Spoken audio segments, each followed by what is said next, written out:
Hello, and welcome back to the History of the Mongols. I'm your host, Kyle. In our previous episode, we examined the years 1236 to 1238, which marked the initial phase of the Mongols' sweeping western campaign. Under the leadership of Batu and the seasoned General Subutai, Mongol forces devastated the northern Rus principalities and the Volga Bulgars.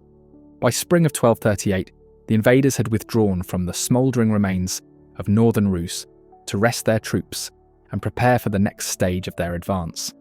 In this episode, we follow their continued movements, securing the lower Volga region, the steppes of southern Russia and Ukraine, the Crimean Peninsula, and the northern Caucasus, culminating in the renewed assault on the southern Rus and the dramatic fall of Kiev at the end of 1240. As we've previously discussed, after the destruction of the northern Rus principalities, Batu and Subutai pulled their forces back to the steppe during the summer of 1238. The objective was to allow time for recovery. Men rested, horses were fattened on the rich pastures, and new plans were drawn. Thus far, the campaign had met with remarkable success. Only a few sieges had posed serious resistance, and although the death of Kolgan, a son of Genghis Khan, was a significant loss, the overall objectives had been achieved. Most of the northern Rus was now under Mongol authority, leaving a handful of western principalities temporarily untouched. But the Mongols would not advance further until their flanks and rear were secure. This strategic pause was grounded in experience. Subutai, having previously campaigned across Central Asia and into Eastern Europe, understood the volatility of the steppe. Unsubdued nomadic and semi-nomadic groups, especially the Cuman-Qipchaqs, posed a persistent threat. Many of these groups had retreated into the southern steppes of modern Ukraine, Crimea, and the region between the Black and Caspian Seas. If left unchallenged, they could easily return to their former territories or strike the Mongol rear as the army pushed westward. Consequently, once the army had recovered by late summer 1238, the Mongol leadership resolved to bring these regions and peoples to heel. Some of this strategic vision can be contextualized through the concurrent campaign of Chormak and Noyan in the Caucasus and against the Kingdom of Georgia. This campaign unfolded alongside Batu and Subutai's operations and may have been part of a broader, coordinated strategy. The Georgians and Kipchaks had long-standing ties, and eliminating the possibility of mutual support made sound military sense. Subduing both regions ensured that fleeing nomads could not find refuge in the Caucasus and that no reinforcements would arrive from the steppes. Furthermore, bringing the Caucasus under control opened a more direct communication corridor between Mongol armies in the west and the heart of the empire, reducing reliance on long detours around the Caspian Sea. This simultaneous, multi-pronged approach is emblematic of the scale and coordination of the Mongol conquests. It's easy to lose sight of how vast and interconnected these campaigns were, because historical accounts often focus on isolated campaigns or regional events. We can forget that many of these operations occurred simultaneously, executed with remarkable synchronization across thousands of kilometers. What we explore today is just one segment of a far broader imperial strategy that reshaped the political and cultural map of Eurasia. In the autumn of 1238, multiple Mongol contingents surged across the southern steppes, beginning at the Black Sea and advancing eastward. Among the leading figures were Batu's brother Shiban, Chaghatay's grandson Buri, and Bojek, son of Tolui. These commanders launched a campaign into the Crimean Peninsula, where they swiftly overcame the Cuman tribes inhabiting its rich grasslands, as well as its diverse settled populations of Armenians, Greeks, and even remnants of the Gothic communities. On December 26, 1238, the strategically important Crimean port city of Sudak, known also as Soldaya, fell to the Mongols, giving them control over one of the most vital trade hubs in the region. Simultaneously, another of Batu's brothers, Berke, who would later become a prominent Muslim leader of the Golden Horde, led campaigns against the Cuman-Qipchaqs situated north of the Black Sea. Those who were not directly subjugated were displaced. Among the displaced was a major Cuman leader known in Latin sources as Kuthen, more commonly rendered as Kotjen or Kotoni. He had played a notable role in 1223 at the Battle of the Kalka River, where his alliance with the Rus brokered through a marriage to Prince Mstislav the Bold, resulted in a joint campaign against the Mongols.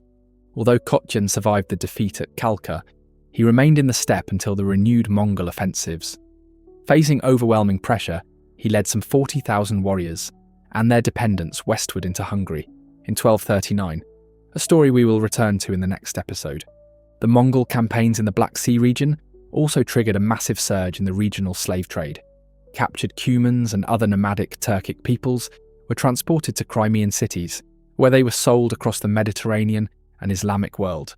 Turkic captives, valued for their physical resilience, equestrian skills, and aptitude with the bow, became ideal candidates for military service, once properly trained. The influx of these captives flooded the markets. Among the largest purchasers was the Ayyubid state in Egypt, which acquired large numbers of these slaves to form elite military corps known as the Mamluks. These slave soldiers would eventually overthrow their Ayyubid masters and establish a new dynasty in Egypt, ironically, one that would later halt the Mongol advance. Farther east, Qipchaq slaves were sold as far as India, where some like Balban ascended to power within the Delhi Sultanate. Once again, the Mongol campaign set in motion consequences they could not fully anticipate. While the Crimean Peninsula was secured and the Cuman-Qipchaqs scattered or subdued, Mongol attention turned toward the Caucasus.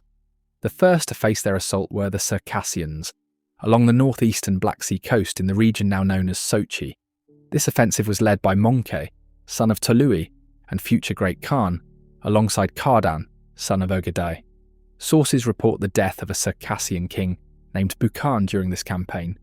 The Circassians, or Cherkis as the Russians later called them, are part of the northwestern Caucasian ethno-linguistic group. Like the Qipchaqs, they were widely trafficked in slave markets and dispersed throughout the Mongol Empire and the Mediterranean. Notably, in the late 14th century, the Qipchaq-led Mamluk dynasty in Egypt would be succeeded by one composed of Circassians, known as the Burji dynasty. By the close of 1238, most of the central steppe and the Black Sea coastline had fallen under Mongol control, though some northern Caucasus territories remained unconquered. With their rear secured, Batu and Subutai began recalling their forces. Their next objective was to renew the campaign in Rus, this time targeting the relatively untouched southern principalities. On March 3, 1239, the city of Pereyaslav, located along the Dnieper River, downstream from Kiev, was taken by Mongol troops. The assault appears to have served as a reconnaissance operation, testing the resilience of the southern Rus and gauging the defences of Kiev. Once the preeminent capital of Kievan Rus, Kiev still carried symbolic weight, and the Mongols approached it with caution. However, by this period, Kiev's actual strength had declined significantly. Internal Rus conflicts had persisted, despite the clear and present threat posed by the Mongol advance. As the invaders closed in, Prince Vladimir Ryurikovich was ousted from Kiev by Prince Mikhail Vsevolodovich of Chernigov, evidence that Rus disunity remained a critical liability even in the face of an existential crisis. During the summer of 1239, the Mongols paused their campaigns to rest both their troops and their mounts, but resumed operations with renewed vigour in the fall. In October, they advanced on the city of Chernigov, located northeast of Kiev. Prince Mstislav Glebovich, cousin of Mikhail of Chernigov, attempted to intercept the Mongol forces in open battle, but his army was decisively defeated. After this loss, Mstislav vanishes from historical records. The Mongols then laid siege to Chernigov, unleashing heavy stone projectiles, so large that 4 men were needed to lift them, using powerful catapults to breach the city's walls. By October 18th, the city had fallen, and its population met the same grim fate as many others: widespread destruction, looting, and slaughter. Following the conquest of Chernigov, Mongol envoys were dispatched to Kiev to demand its submission. Mongke travelled west to observe Kiev firsthand, drawn by accounts of its grandeur. From across the Dnieper River, he beheld the city. Though his personal impressions have not survived, Rus chronicles claim he was awestruck by its beauty. Despite this, Prince Mikhail refused to capitulate. He soon fled Kiev for Hungary, likely recognising the futility of resistance. Mongke's visit appears to have been a reconnaissance mission, rather than a formal siege. Perhaps he wished to evaluate the city's military potential and, finding it insufficiently threatening, deemed it unnecessary to attack immediately. After this brief assessment, he returned east to join Mongol forces operating in the northern Caucasus and steppe regions. In the Caucasus, the last remaining independent power, aside from scattered Qipchaq and Turkic tribes, was the Alan kingdom in the northern valleys of the mountain range. The Alans, an Iranic people and the ancestors of modern-day Ossetians, had maintained a presence on the steppe since the time of Attila the Hun. Their political structure in the 13th century was a loose coalition of local rulers rather than a centralised state. Known occasionally as Alania, the kingdom had emerged after the collapse of the Khazar Khaganate in the 9th and 10th centuries. Notably, some Alan rulers had converted to Christianity and had historically wielded considerable military power.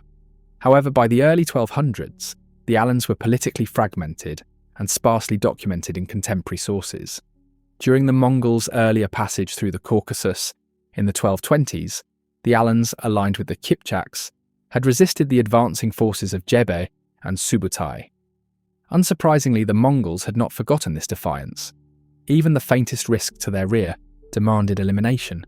Due to this decentralization, Alan leaders responded to the Mongol threat in varied ways. One chieftain, Agis, led a resistance campaign, but was eventually captured and executed. Another leader, Arslan, chose submission and was installed as overlord of the Alans, only to be replaced soon after by another prince who contributed troops to the Mongol war effort. The symbolic heart of Alan power was the fortified city of Magas, widely considered the capital. Though its precise location had long been debated, it was known to be heavily fortified and centrally important to the Alan resistance, making it an inevitable Mongol target. The Mongols arrived at Magas in November 1239, initiating what would become their most difficult battle of the campaign. The name and location of Magas remained uncertain for centuries. Recent scholarship has identified the probable site as the Ilichevsk Gorodishche, a massive hill fort situated on the border of Russia's Krasnodar Krai and the Karachay-Cherkess Republic, within the valley of the river Urup. The name Magas itself, derived from the Persian word for flies, had long puzzled historians. Medieval Muslim authors frequently made insect-related puns when discussing the city, lending credence to this linguistic origin. According to historical accounts, Magas was encircled by dense forests and situated in a naturally defensible position, contributing to the protracted resistance it offered the Mongols. Among the various proposed sites, Ilichevsk aligns with nearly all the known criteria. It was inhabited during the relevant period, functioned as a royal Alan residence, featured robust fortifications, and was destroyed in the mid-13th century. Ilichevsk sits atop a long, elevated ridge, accessible only from the south. Its other sides are naturally fortified by steep cliffs and river valleys, making any approach a daunting task. 7 distinct lines of defence, thick stone walls, broad ditches, and raised embankments formed a formidable barrier to any would-be attacker. The scale of the fortifications was immense, stretching 15 kilometres from north to south and encompassing around 600 hectares. The fortified area of Ilichevsk was larger than the medieval cities of London or Milan. The outermost defences enclosed open farmland and scattered hamlets, while population density increased along the ridge, culminating in the royal quarter at the summit. Archaeological evidence, including the presence of stone walls over 4 metres thick, bonded with lime mortar, and constructed by skilled foreign craftsmen, strongly suggests that Ilichevsk served as the seat of powerful Alan nobility, and was likely the capital known in medieval sources as Magas. For the Mongols, this was one of their most challenging sieges. They reached the fortress in November or December of 1239, but it was not until February 1240 that the city finally fell. Dense forests surrounding the ridge had to be cleared to even approach the outer walls. The sheer size of the fortifications overwhelmed the diminished Alan defenders, forcing them to spread their forces thinly along the extended perimeter. According to the Yuan Shi, a Chinese dynastic history compiled in the 1370s by the Mongols' successors, the siege relied heavily on auxiliary troops. A Tangut officer is specifically mentioned as commanding units in the assault, and it appears that some Alans, already subjugated, were pressed into service against their own kin. When Magas was finally breached, the city was destroyed. Archaeological evidence indicates it was never reoccupied. The roof of a church, having collapsed in a fire, was left uncleared. Outside the ruined church, the remains of a child were found unburied, and a Mongol arrowhead was still embedded in the structure's wall. While Magas was under siege, Mongol contingents were active throughout the northern Caucasus, capturing fortified towns and key settlements. As early as November 1239, they had already reached the vicinity of Derband, a strategic fortress guarding a narrow mountain pass. Derband fell to them by the spring of 1240. However, unlike in other regions of the Mongol Empire, they faced difficulty consolidating power here. The fragmented political landscape of the Caucasus, with its decentralized tribal authorities and mountainous terrain, made effective governance nearly impossible. In contrast to cities in China, where Mongol conquests left walls in ruins for over a century, some fortresses in Dagestan began reconstructing their defences within only a few years. The region's rugged geography and autonomous local populations created a long-term challenge for Mongol administrators. Perhaps in response to this persistent instability, the Mongols relocated thousands of Alans and other local peoples across the empire. These groups were employed as slaves or integrated into military units. Alan soldiers appear throughout the Mongol world in the 13th century, from the Balkans to China, often serving in distinct regiments. Their martial skill made them valuable assets, but their dispersion may also reflect the Mongols' strategic decision to weaken local resistance by removing large segments of the population from the Caucasus altogether. In the summer of 1240, the Mongol princes were summoned to attend a Kurultai, a grand council to commemorate their recent victories and to determine the future direction of their campaign. During this gathering, a revealing anecdote is preserved in the secret history of the Mongols. According to the account, Batu sent a messenger to Great Khan, Ögedei, informing him that during the ceremonial feast, he had drunk first from the ritual wine, a gesture of precedence. This act incensed Ögedei's son, Guyuk, and Chagatai's grandson, Buri, who viewed Batu's action as an affront to their status. Enraged, Guyuk and Buri stormed out of the tent, publicly ridiculing Batu as an old woman with a beard and hurling further insults. When Batu's message reached Ögedei, the Great Khan, despite his inebriation, reacted with fury toward his son and ordered Guyuk to return. This incident, dissected extensively by historians, appears to mark the culmination of long-standing tensions among the Mongol princes. These tensions had been strategically managed up to that point by keeping the princes separated across different fronts of the campaign. Several factors likely contributed to the confrontation. Guyuk, although not Ögedei's designated heir, was proud and prone to arrogance. Rumours still circulated questioning Jokchi's legitimacy as Genghis Khan's son, casting a shadow over Batu's own status as a rightful senior prince. Additionally, material disputes played a role. Historian Stephen Pow has noted that territories were often assigned to different branches of the family, with the expectation that conquest equated to entitlement. Since the lion's share of the newly conquered lands appeared destined for Batu and the Jochid lineage, other princes grumbled over the spoils they received in return for their participation. There are chronological inconsistencies within the narrative as well. The time required for Batu's envoys to reach Ögedei and for a response to be returned makes it difficult to place the entire episode between the fall of Magas and the siege of Kiev in December 1240, especially given that Guyuk was not present for the latter. It is plausible that this episode is either a compressed version of a series of events or was prearranged, with Guyuk's withdrawal linked to preparations for the campaign against the Southern Song. Later editing of the secret history may have sought to tarnish Guyuk's reputation intentionally. Nonetheless, multiple sources confirm that both Guyuk and Mongke, along with their forces, departed the Western campaign around late summer 1240. Their exit dealt Batu and Subutai a significant blow, depriving them of as many as 20,000 troops, in addition to those already lost in earlier fighting or left behind to guard the rear and suppress resistance. However, the Mongol offensive was far from over. Batu now directed his attention toward Kiev and the remaining Rus principalities in the west. When the Dnieper River froze in November 1240, Batu mobilized his forces for the assault on Kiev, reaching the city and laying siege to it on November 28th. Batu's forces arranged their catapults in a massive line, bombarding the city walls day and night until they finally gave way. Rus defenders, who attempted to plug the breaches, were met with relentless arrow fire. The Mongols stormed the walls, pushing the defenders back into the city. The defenders made a last stand at the Church of the Blessed Virgin, hastily fortifying its approaches. As the Mongols overcame these makeshift defences, terrified civilians and soldiers scrambled atop the church with their belongings, hoping for safety. But the structure could not bear the weight. It collapsed, killing many of those on top. By December 6, 1240, Kiev had fallen to the Mongols. Although the city of Halich in Galicia-Volhynia soon fell to the Mongols, the broader campaign in southern Rus was notably less destructive than their earlier operations in the north. In northern Rus, nearly every major city, and many secondary ones, were rapidly sacked, leaving devastation in their wake. In contrast, the Mongols in the south targeted only key fortified settlements such as Chernigov, Kiev, and Halich itself. Smaller towns and villages that lacked defensive walls were often bypassed or taken without major resistance.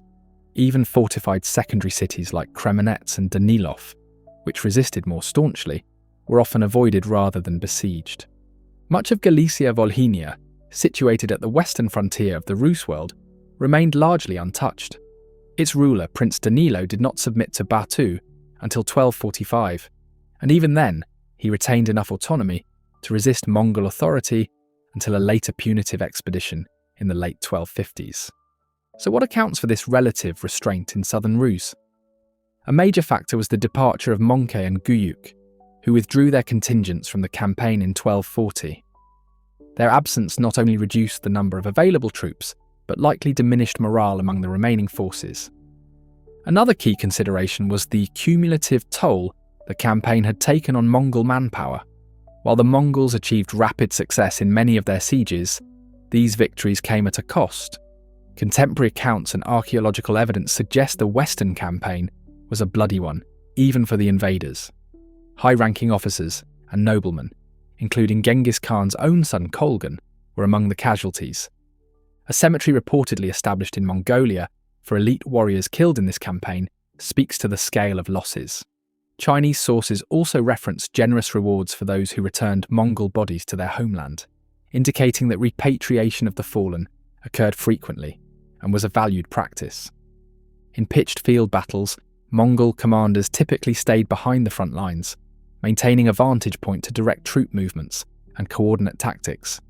However, during sieges, this approach shifted dramatically.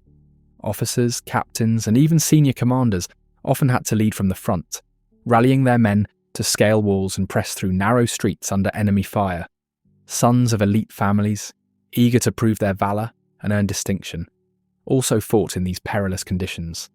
Unlike the open steppe, urban combat deprived the Mongols of their trademark mobility, forcing them into grinding, attritional warfare.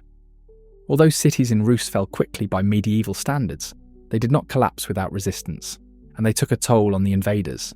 Similarly, difficult sieges in the Caucasus, such as at Magas, would have further worn down the Mongol ranks. By the time Batu and Subutai advanced into southwestern Rus, the cumulative effect of these engagements was evident. Mongol casualties from battle, injury, and attrition had thinned their forces considerably. Additionally, many units were left behind to secure conquered territories, suppress potential uprisings, and maintain communication routes with the rest of the Mongol Empire.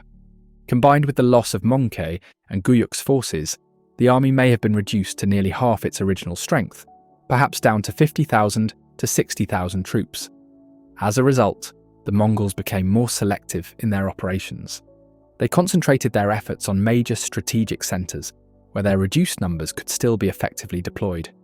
Towns with strong defences that promised a lengthy siege were avoided, while vulnerable or unguarded targets were attacked swiftly. When encountering fortified positions that posed too much risk or cost, the Mongols simply bypassed them, preferring to engage isolated field armies or focus on soft targets that could be overwhelmed without substantial loss. Despite their losses and the departure of key commanders, Batu and Subutai still commanded a seasoned and formidable army. By early 1241, They had successfully subdued most of the Rus principalities and now stood poised on the threshold of Central Europe. Their conquests extended as far west as the borders of modern-day Ukraine, placing them in striking distance of Hungary and Poland. Many Cumans, driven from the steppe by the advancing Mongols, had sought refuge in the Kingdom of Hungary. Alongside them were a handful of Rus princes who had chosen exile over submission. To the Mongols, providing sanctuary to their enemies was no mere humanitarian gesture, it was tantamount to a declaration of war. Batu viewed Hungary's protection of the Cumans and exiled princes as an intolerable provocation, one that demanded swift and decisive retribution.